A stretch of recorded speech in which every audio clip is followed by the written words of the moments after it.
Welcome to Thread of Terror. We bring you the creepiest stories from Reddit. Dim the lights, grab a blanket, and hit subscribe so you never miss a scare. Native Americans, what are your or your tribe's ghost stories, legends, or supernatural occurrences? Story 1. Flame Walker. In the shadowed lands of the swamps, my tribe whispers of a creature known as the Flame Walker. These spirits, deceptively beautiful, take the form of small, flickering blue flames. They dance just out of reach, alluring and warm, but their purpose is not benign. Those who follow them are led deeper into the bogs, into places where the ground trembles like water and the air tastes of rot. There they vanish, swallowed by the earth or dragged under the water's still surface. No one returns, leaving only the faint memory of their laughter carried by the wind. Then there are the water-faced hunters, beings so dreadful they haunt even the strongest among us. Their faces shimmer like calm pools of water, reflecting back the face of anyone who dares meet their gaze. They are merciless predators, targeting only those who acknowledge them. A simple word, a nod, or even a glance into their watery eyes seals one's fate. The hunters pursue their victims with silent, unwavering steps, their reflection always staring back, mocking and cold. The elders say there is but one way to avoid them. Never speak or interact with a stranger unless their face is visible from the corner of your eye. If they are a hunter, their face will shimmer unnaturally, betraying their true form. However, even this method is not always certain. These are not the only terrors of the swamp. Legends of skinwalkers, humans who take on animal forms to deceive and harm, and the bogmen, wailing spirits of those who drowned in the marsh, fill our stories. My tribe, once proud and strong, is now dwindling. Considered part of the Abenaki people, we are a smaller sub-tribe, reduced by time and history. Today, fewer than 200 of us remain, and only 8 are more than half-blooded. My biological father, his brother, and my grandparents are among the last full-blooded members. The flame walkers, the water-faced hunters, and the other creatures are more than stories. They are the echoes of our struggle to endure, to remember, and to survive. They linger in our blood, in our fears, and in the fading swamps where our ancestors once thrived. Story 2. Shapeshifter.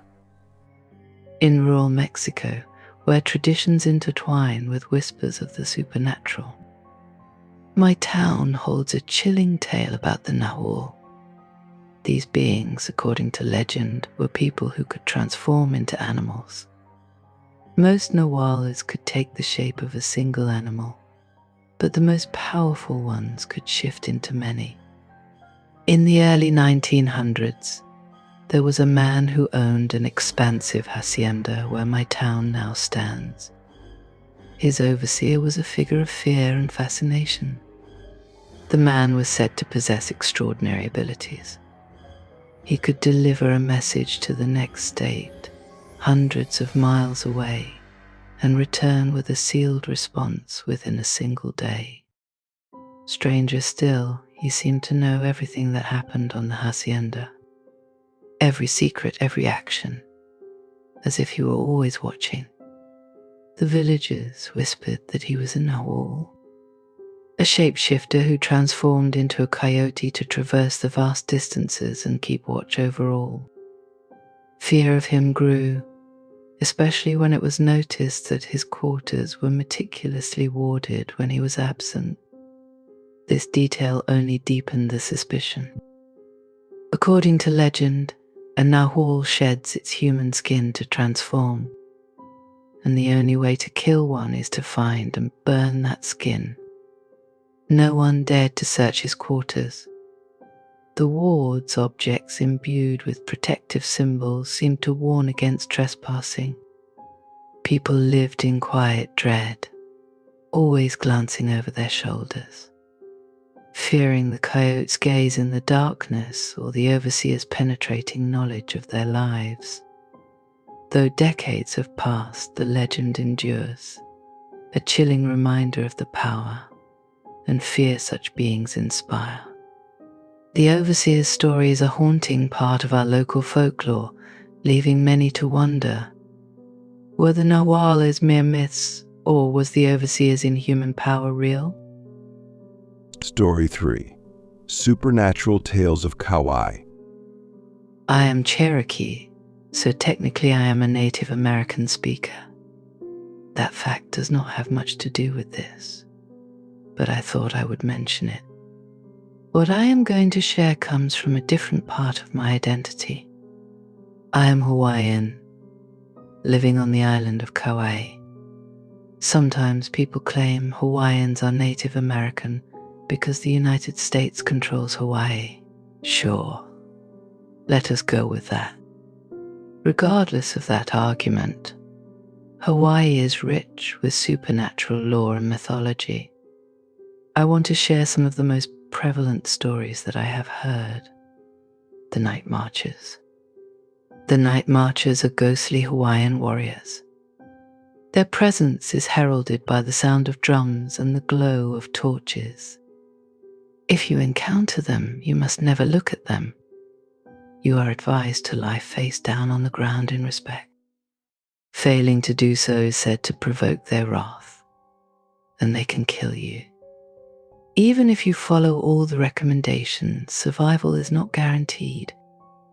Those of Hawaiian descent might be spared, especially if one of the warriors is an ancestor who can intercede on their behalf.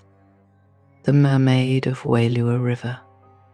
This figure is very similar to a siren from other mythologies. She is said to swim in the Wailua River, the widest river on Kauai, and lure people to their doom. The White Man of Waimea Canyon. This creature is described as small powder white and active at night. It stalks its victims in the darkness. The only story I know about this entity involved it attacking a man by leaping onto his back. The One-Eyed Beast. This nameless night creature is described as having a single eye. One legend tells of a hunter who stayed out too late and decided to camp for the night. As he sat by the fire, the beast appeared and watched him from across the flames. The creature despises light, so the hunter was forced to stay awake, keeping his fire lit until morning. Only with the rising sun did the beast finally retreat. The spirits of heiaus and grave sites. Heiaus are sacred ancient Hawaiian lands where people are forbidden to tread. This is a real rule in Hawaii, and the consequences of disrespecting these sites are steep. Legends warn of bad luck, hauntings, and even more severe repercussions, especially for those who are not of Hawaiian descent. My uncle once shared a story about parking near a river and a hotel built on an ancient grave site. In the courtyard stood a tree, and from that tree he saw figures staring back at him. Hawaiian mythology is vast and rich, filled with many more legends like these. I hope sharing these stories offers a glimpse into the supernatural culture of Hawaii. Story 4. Soul Stealer of Mexico. The Cheyenne is a creature of nightmares, a legend whispered through the deserts and jungles of Mexico. These beings appear as small children, their youthful forms grotesquely distorted by the faces of old men. Little is truly known about them, but their presence is tied to dread and misfortune. The legend passed through generations in my family warns of the perils of encountering a Cheyenne. If you follow one, it is said you will lose either 3 or 7 days. Losing 7 days is a curse. When you return, the Cheyenne follows you home. It begins its sinister work, pushing you toward insanity, despair, or even taking your life by your own hand. The shorter time, 3 days, is no reprieve. Those who lose 3 days to the chain egg face one of two fates. The first is a call to war, where you will meet a brutal yet glorious end in battle. The second is a tragedy so profound it leaves your life in ruins. Perhaps it is the loss of all your savings, the shattering of your body in a terrible accident, or the devastation of your family. But there is an even darker end. If you turn your back on the chain egg, it reveals its true form, a terrifying jaguar of immense size. Those who make this mistake do not live to tell their tale. To survive, you must back away, never looking it in the eye. For if your gaze locks with the chain egg, it will steal your very soul. Once out of sight, you must pray. Pray with all your might that it leaves you be. This story has been in my family for countless generations, passed from father to son like a warning cry through time. My grandfather's grandfather shared it with him, and he with me. It is my duty to continue the tradition, ensuring the story remains alive while praying the chain egg never crosses my path. Story 5. Unsettling Voice of the Coyote. I'm half Apache and half Cherokee, so I've heard plenty of lore. But I have a personal story about coyotes and shape-shifting that I'd like to share. I was living on the reservation, deep in the middle of nowhere. It was nighttime, and I was sitting by the window, watching the full moon. It was so bright that I could see almost everything in the distance. It wasn't uncommon to hear coyotes around there, though they were rarely seen. However, that night I saw a few coyotes trotting along, illuminated by the full moon. I thought to myself that they must be up to no good. After all, the coyote rarely has good intentions. What struck me as odd, though, was that I didn't hear them. Coyotes are usually quite vocal when they travel at night, but there was only silence. I was gazing out the window when I suddenly heard my mother's voice calling from outside. She told me that I had left my backpack in the car and needed to get it for my homework. I thought nothing of it, stood up, and began putting on my shoes. But then, every hair on my body stood on end. The air around me felt wrong.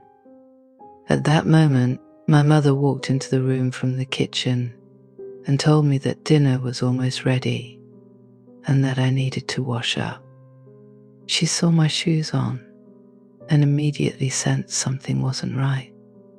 She asked if somebody was outside.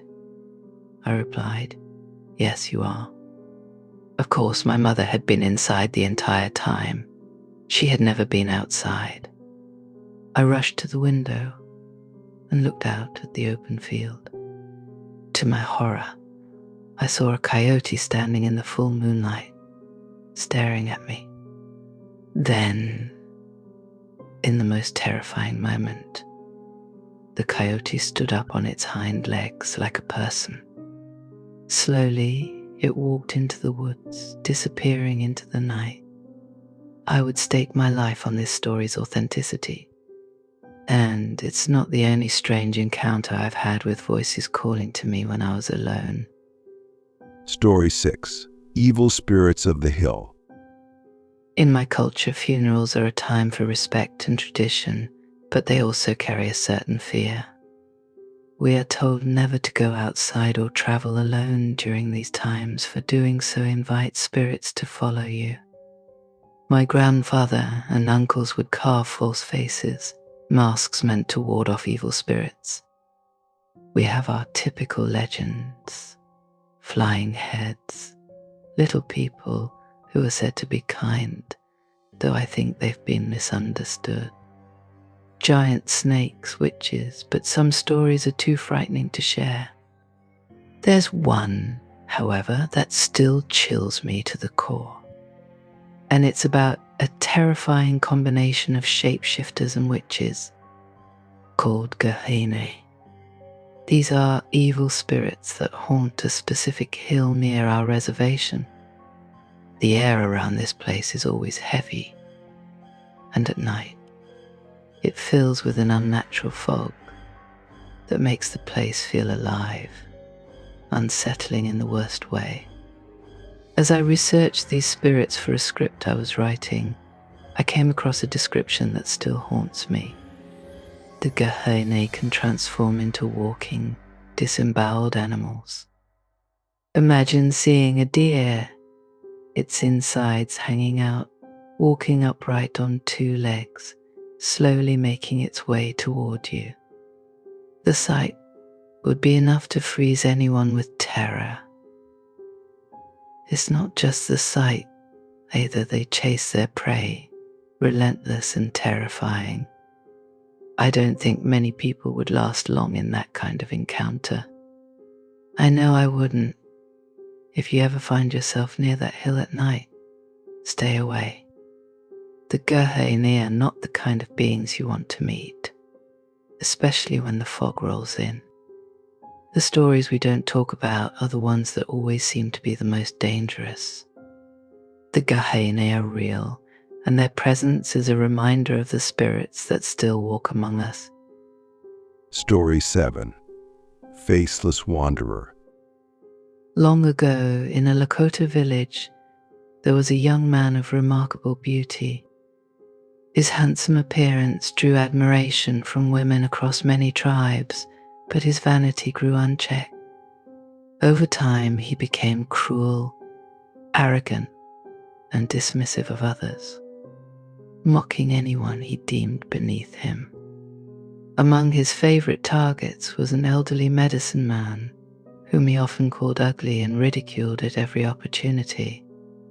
One day, the medicine man, weary of the young man's insults, issued a chilling warning. Before I leave this world, I will take your face as my own.